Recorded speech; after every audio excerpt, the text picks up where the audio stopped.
all of the idiotic information that is totally not true. Situation. We're obviously going to do an analysis on the Oscars as well, but I watched most of it before we started the podcast, and I'll say, I think people are just kind of cowards in Hollywood. Okay. We'll talk about like we'll get to the Oscar stuff in a second. Like we're obviously going to do situation monitoring first. Your Vanity Fair party video made it to BDBD, and one of the top comments was his head is really so small he can cover it with one hand. Yeah, Voice of Hind Rajab didn't win, unfortunately, which was a big bummer. No, I did not see James Cameron. Stop asking me all the famous people that I may or may not have seen. I didn't see any famous people, okay? All right, we're going to do situation monitoring. I'll be back in a second. I got to use the restroom. If there's no response, or if it's a negative response, I think it will be very bad for the future of NATO, he said. Trump is trying to pressure world powers, including the UK, France and Italy, to help keep the Strait of Hormuz open as oil prices skyrocket. This after Australia and Japan already refused his request.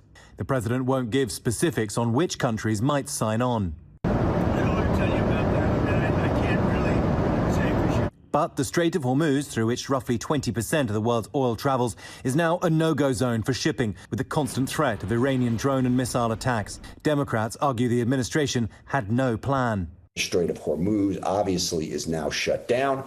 All of this was predictable. The White House stands by its strategy. Energy Secretary Chris White telling our Martha Raddatz the pain at the pump will be short-lived. Are you really sure it's going to be short-term? Can you guarantee it'll just be weeks before prices go down? Hey, there's no guarantees in wars at all. I can guarantee this situation would be dramatically worse without this military operation to defang the Iranian regime. This as thousands of U.S. Marines aboard Navy carriers move into the region. It's an amphibious attack group capable of conducting ground operations. President Trump has said he's not ruling out U.S. boots on the ground.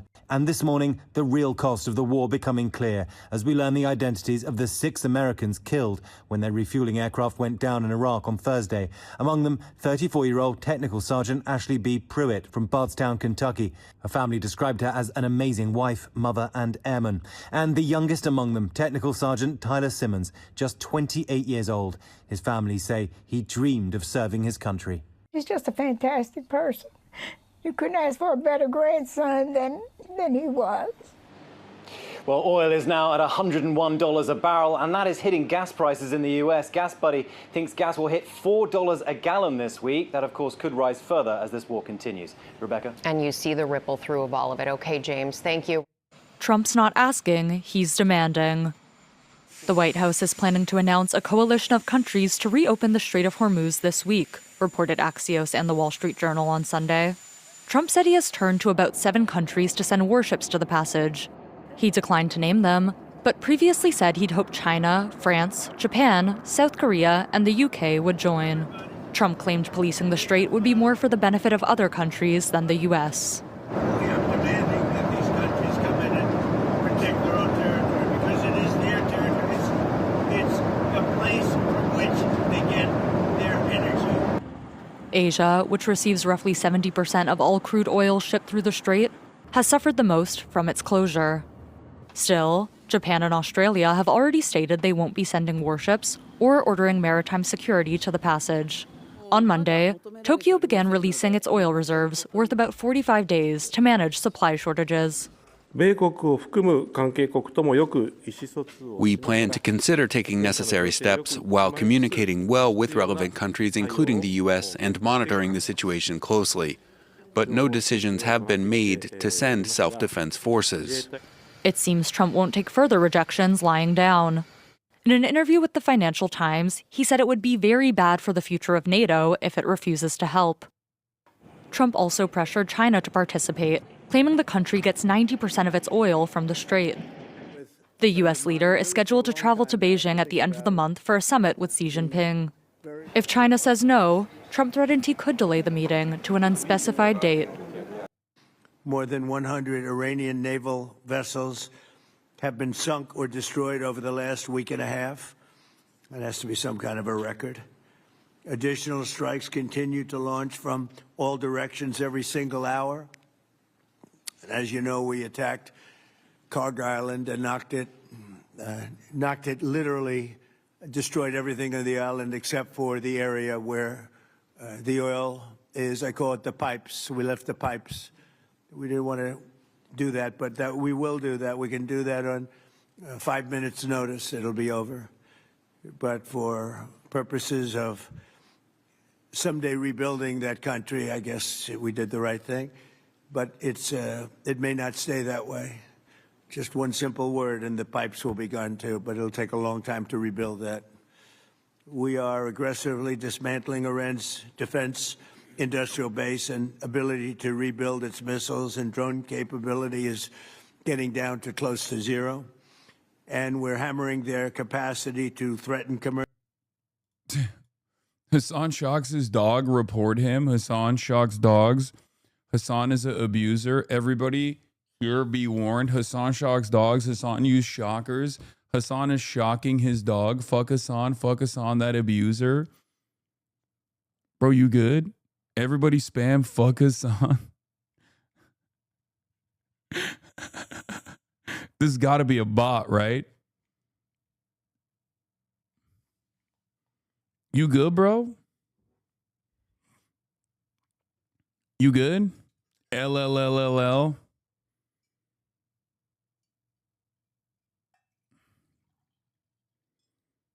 Be honest, Hasan, is this true? Yeah, see? Look. Place. I shocked her so hard. She's dead now. Everybody type fuck Hasan.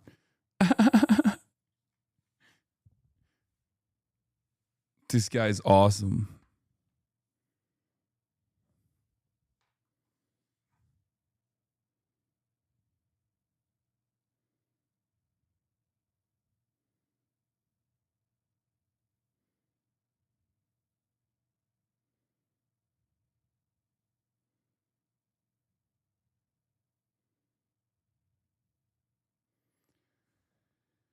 All right, where were we? Guys, things are going really well, okay? Things are going really well in the war effort. I just want to say, please don't write it in the news that things are not going really well in the war effort, because if you do that, I'm going to make it illegal. I'm going to put you in jail if you do that. Okay? Brandon Carr, head of the FCC, please make it illegal for people to say the war effort is not going well. Please, Brandon, do something about it. I need you to put it in the newspaper that the war is doing great. Also, we're winning. We're winning so good, and we don't even need anyone's help, except if you don't give us help, we will remember it. That's right, the UK. I said we don't want your help, but actually that was a lie. I really do. I really do want your help.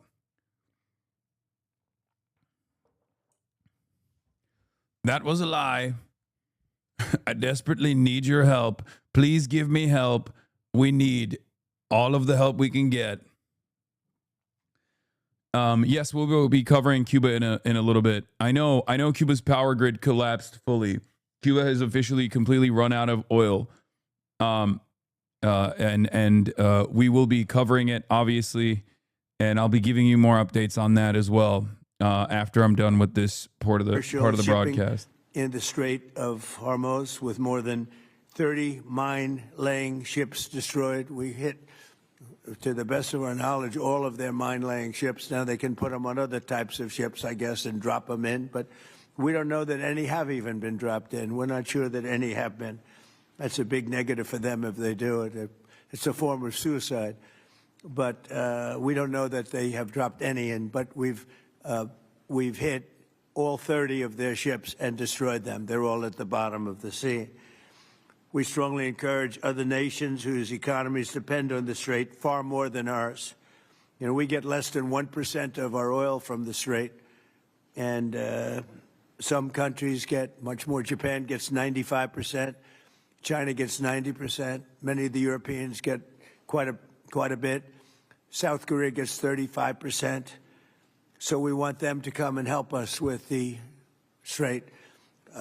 We have it in very good shape. The countries, I said, we've already taken care of Iran, but now, because of the fact that literally a single terrorist can put something in the water or shoot something or shoot a missile, a small missile, and it's fairly kind of should have thought about that beforehand, don't you think? That was, you know, that's the reason why the strait is not open. It's not open. It was open, but it could be open. But, you know, it's kind of, it's kind of hit or miss. And by that, I mean, you hope that the drones miss your ships, right?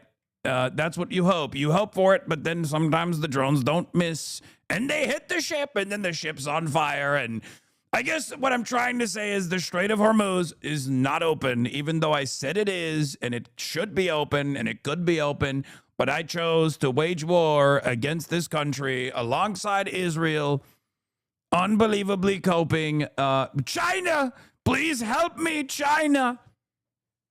What is this, Pastor Jihad? That's funny. Stupid. Okay.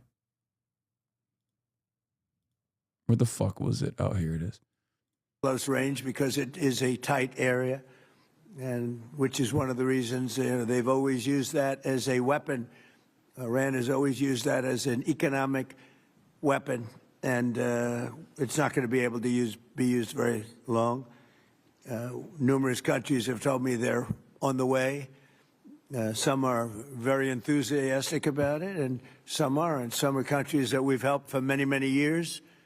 We've protected them from horrible outside sources, and they weren't that enthusiastic. And the level of enthusiasm matters to me. We have some countries where we have 45,000 soldiers, great soldiers, protecting them from harm's way. And we have done a great job. And when we want to know, do you have any minesweepers? Well, would rather not get involved, sir. I said, for 40 years we're protecting you, and you don't want to get involved in something that is very minor. Very few shots going to be taken because they don't have many shots left. But they said, would rather not get involved. I just want the fake news media and everybody else to remember that that was said, because I've been a big critic of all of the protecting of countries, because I know that we'll protect them, and if we ever needed help, they won't be there for us. I've just known that for a long period of time, just like I knew about the Strait, that it would be a weapon. What we're going to do is we could take a few questions from the press. Oh, I also met the journalist, the New York Times journalist that asked Trump that question about how he was the only one in the administration that's like, how he was the only one in the admin that was actually saying like that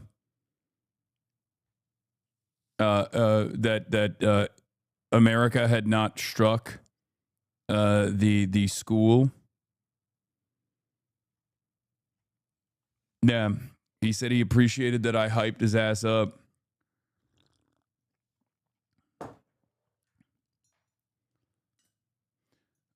Why would China help us? There's no reason. Mearsheimer is not sugarcoating it. We're not winning against Iran. Yeah, I don't know why people are. I know why people are coping, right? I know why people are coping, because if you've had a lifetime of like American dominance, okay, and even when Afghanistan was a failure, Iraq was a failure, Vietnam was a failure, all these things were failures, but they were technically successes for the capital owning class, because those wars were not meant to be, those wars were not there to like win, right? Those weren't like military successes. Those wars were there for, what is happening today? What the fuck? Is the Israeli bots back or something? I thought they hit the data center. What's going on today? Is it because of the Vanity Fair party and there's like, some positive PR around, so they have to like spam it or something? Is it the Hasbara budget? Where is this coming from?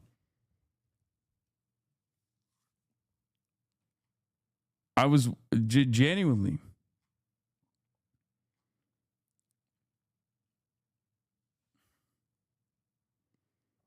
BB harassing you from beyond the grave? Yeah.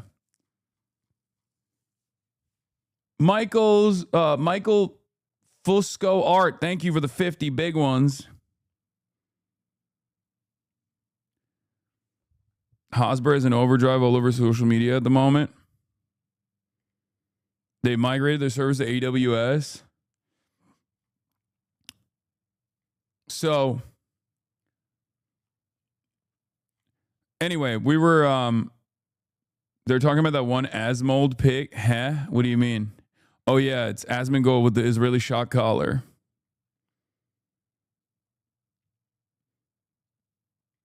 So all of those other wars,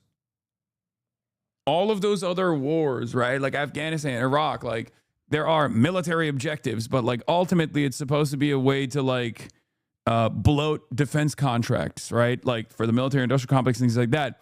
This, on the other hand, is not a way where you can like force project, a way where you can show how dominant you are as a military force. Like this is not, this doesn't have any like discernible W in the near future or in the far future, okay? There is nothing here that you can hold on to because it has been devastating for the energy markets. So no one is actually like no one on the American economy side is actually going to see any positive reverberations from this. It's actually been devastating for American force projection capabilities because like when we did shock and awe from the standpoint of like someone working at the State Department or someone working in the American government, you have this idea that like we can go anywhere around the world in 24 hours and we can destroy them. Like we can destroy our enemies no matter how strong they might be, right? And the issue here is we completely lost that. We showed everyone that we can't even protect our allies, that an American security cooperation doesn't actually offer you security at all. It is a total paper tiger moment for America, right? Our foreign adversaries are doing fantastic. Russia is doing amazing in this process because now we have to release some of those sanctions. We have to do sanctions easement on Russia so that these other countries don't completely collapse. Russia is a major energy provider, and now they have massive leverage in this process. It's again another opportunity for leverage for China as well, both because everything that takes away from the American power, American imperialism capability, you know, everyone saw your ass out on stream. Saw our ass out on stream. Everyone saw our ass out on stream. Yeah. This is the one where I think we can be pretty confident in saying there was no real plan here. There was an idea of what they wanted, but they didn't really plan a scenario besides Venezuela 2.0. Yeah, it's just like, it's crazy because like the Venezuela one was fairly in and out, right?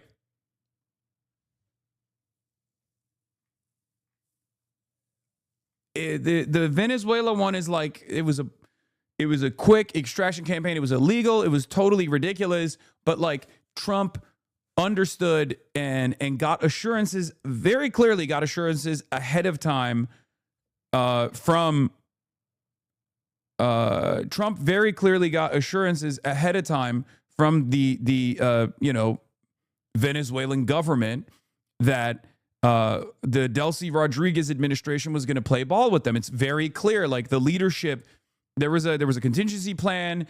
There was an idea of like what the next day would look like once Maduro was kidnapped.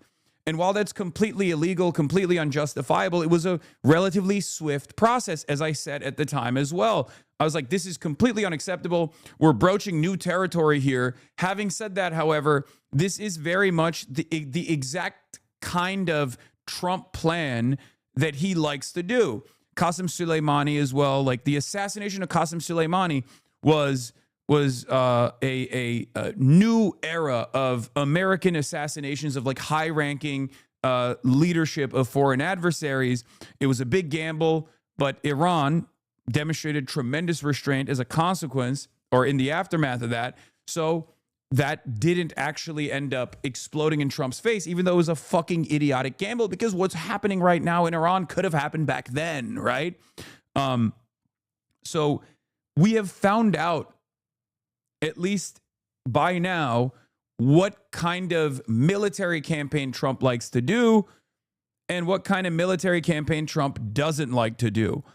He will behave like a madman and do things that previous administrations have shied away from. This is clear, right? He very clearly will go in and kill a leader of a foreign country, of a foreign adversary, for example. He'll go in and kidnap the foreign leader of a country, but he does not like having long-standing military occupations up until now. This is a new moment in his administration because right now he's kind of being forced into a situation where he has to commit additional troops to an extended bombing campaign, to an extended boots on the ground military occupation in a massive country like Iran. I don't think he wants to be there. I don't think he wants to be there at all. I think in his mind, this was a 4-day campaign maximum. Come in, scare the rest of the administration after you decapitate the leadership and high-ranking generals, find someone who will comply, possibly an IRGC guy, and then work with that guy to set up Western interests inside of the country. Except that's not what happened, because this is coming off the heels of 47 years of instability, 47 years of direct destabilizing efforts in Iran, and trying to kill Iranian citizens, successfully killing Iranian citizens through sanctions, through the Iran-Iraq war, and numerous other endeavors, and also having fake negotiations set up. And the major reason as to why this is different is because this wasn't conducted by the American side. This was conducted by the Israeli side. The Israeli side gave Trump all of the idiotic things, all of the idiotic information that is totally, totally not true, and told them how easy this would be when it was very clear it wasn't going to be an easy campaign at all.